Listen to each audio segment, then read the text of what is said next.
Sülh bəyanatları, diplomatik görüşlər və boş qalan danışıqlar masası.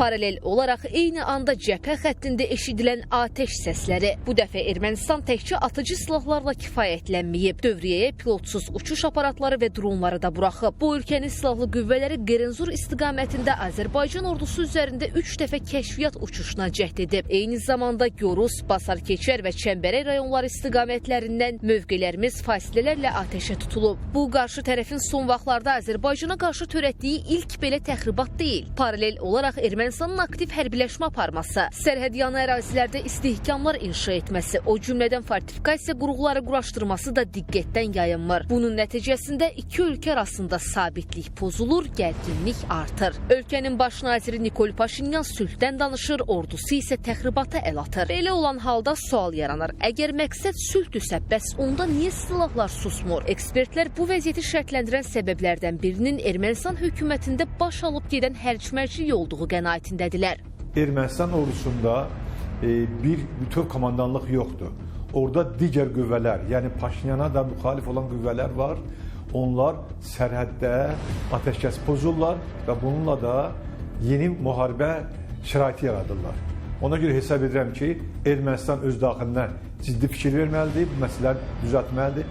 Əks təqdirdə belə təxribatların qarşısı qətiyyətlə alınacaq. Mövcud vəziyyət İrəvanın ikili oyununun təzahürüdür. Bununla yanaşı Ermənistan nəşrləri həm də Azərbaycan Müdafiə Nazirliyinin yaydığı rəsmi məlumatı da təkzib edib. Eyni zamanda Ermənistanın Sünik vilayəti istiqamətində güya ordumuzun qarşı tərəfə atəşə tutması ilə bağlı ittihamlar səsləndirilir. Müdafiə Nazirliyi məsələyə dərhal münasibət bildirib. Verilən açıqlamaya əsasən heç bir əsası olmadan yayılan bu cür yalan məlumatlar dezinformasiya xarakteri daşıyır. Bu addımların pərdə arxasında isə beynəlxalq ictimaiyyətdə yanlış rəy formalaşdıraraq törədilən təxribatların örtbasdır edilməsi yer alır. Həqiqətə arzu olunan sülhə kölgə salan bu addımlarsa iki ölkə arasındakı vəziyyəti daha da gərginləşdirir. Bu isə Ermənistanın qarşıda daha ciddi təxribatlara hazırlaşmağının carçısı hesab edilir. Hadisələrin sülh məcrasından uzaqlaşmasına ən çox sevinənsə elə bu prosesə ən çox əngəl olmağa çalışanlardır. Ermənistan ordusunda aparılan yeni islahatlar və yeni bölmələrin yaradılması, xüsusilə də burada dron bölmələrindən gedir və müasir döyüşün aparılması üçün islahatlara ehtiyac olduqları, əlbəttə ki, bütün bunlar məhz Ermənistanın dildə danışdığı sülh yox, tam əksinə olaraq revanşa hazırlaşdıqlarının göstəricisidir.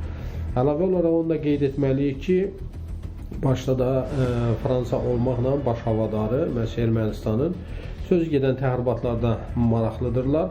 Azərbaycan ordusu hər an ayıqda. Elə bunun sayəsində istənilən təxribatın qarşısı operativ şəkildə alınır. Sülhə aparan yolsa silahlardan deyil, öhdəliklərə sadiqlikdən keçir. Elə buna görə də İrəvandan sözdə əməldə təsdiqini tapmayan cümlələr yox, real addımlar gözlənilir.